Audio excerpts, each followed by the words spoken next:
Yeah, ready? This is Louise Green for MMA Crazy, and I'm joined with Mike Shipman, who takes on Fabian Edwards this weekend at Bellator London. How are you doing? Yeah, I'm terrific, thank you. Good, good. And obviously this is your second time back. Obviously last time in London it didn't quite go your way. How excited are you to be back in London, but in the co-main event this time around? Yeah, it's actually not my second time back. I've actually fought on every London card that Bellator's done. But yeah, I'm very excited. Like I said, it didn't go my way last time.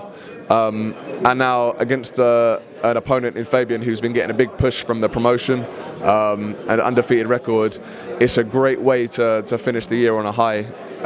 When I do what I know I can do and put on an impressive finish, then it puts me right back where I want to be. Okay, and kind of looking back at that your last outing, is there anything that you've kind of looked back at, changed, anything you've taken away that will help you going into this one on Saturday? Yeah, 100%. Like, first off, there's the obvious error of just taking breaks in a clinch where I was not as safe as I thought I was. So I made some adjustments there. I didn't respect the power he could generate from that distance. But then the bigger picture was that camp, the lessons I learned just about, I've got a dietitian now on board and just managing my body better so I can get the absolute most out of it. So I make sure I'm in the correct condition when I go into a fight as best as I can be. So how do you feel now going into this one in terms of having your diet changed and things like that? Yeah, I feel better than I've ever felt, and it's obviously it's all part of the camp. It's all part of the it's all part of the training. Is you've got to take every part seriously and like a professional, and there were areas in my preparation where I was obviously lacking, and I've addressed those now, and I feel terrific. Great. And Fabian Edwards, like you said, you've got some history there. Can you talk a little bit about where that history stemmed from? Yeah, well, I knocked out a teammate of his for the BAMA title, I think in 2017. And he didn't take kindly to it. I didn't know who he was at the time, but he started running his mouth. But at 3-0, a lot of people kind of, you can't. I didn't take too much notice of it, but then through the years, as he's built his record and kind of built his name a bit, he kept talking. I moved over to Bellator, and then when he came over, I knew that this was something that was going to eventually happen. He was asking for it, we asked Bellator for it, and now they've seen fit to put it on as a co-main event. So does this give you extra motivation with that history kind of behind you?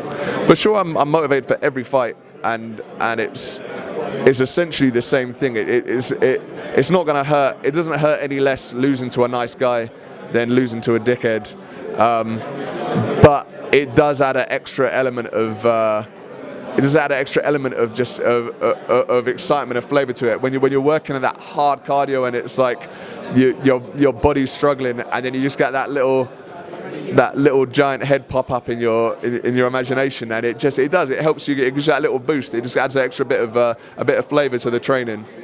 And are you excited to be the co-main event as well? Yeah, of course. I'm super excited. I got my teammate and good friend Michael Page is the main event, and to be able to be a co-main event on his card, it's great. It's a great honour, and it's great for the gym. We've also got Alfie Davis fighting earlier on in the card, and it's just going to be a great night for London shoot fighters, and it just makes it that bit more exciting to be able to kind of share it together as a team, and also have a nice big stage to kind of advertise your team and all they've put into us, and to be able to show that to the world it's a great privilege.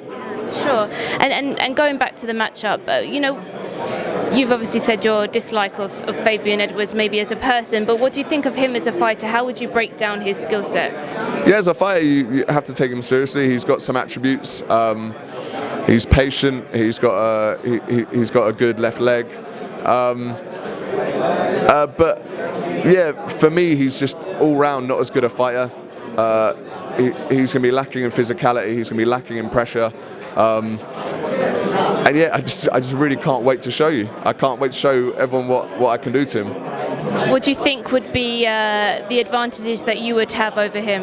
Yeah, like I said, there's the physicality, there's the pressure, there's just that I have big power in my hands. That I've got the kind of power that makes me dangerous everywhere. I'm dangerous on my feet, I'm dangerous on the ground, I've got good submissions. There's not a safe spot with me. How do you envision the fight unfolding when you think about it? I have a couple of scenarios. There's a couple of knockouts. There's a couple of submissions. And the closer I get to the fight, the more of those scenarios are happening in the first round.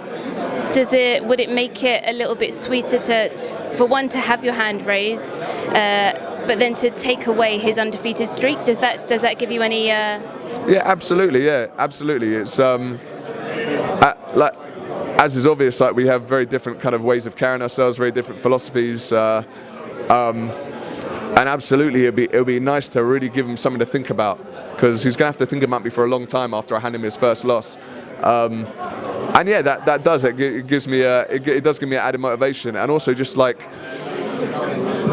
the 2 years of just chat is like it'll be like pulling out a splinter after a long time. It'll be nice just to shut him up after this time. So in a perfect scenario, how do you get your hand raised on Saturday? Perfect scenario, just I put on a dominating performance. I just outclass him everywhere, and I smash him and put him away in the first round in a way that leaves no doubt that he was thoroughly out of his depth. All right, well, we look forward to seeing the fight on Saturday. Thank you very much. Thank you. Thank you.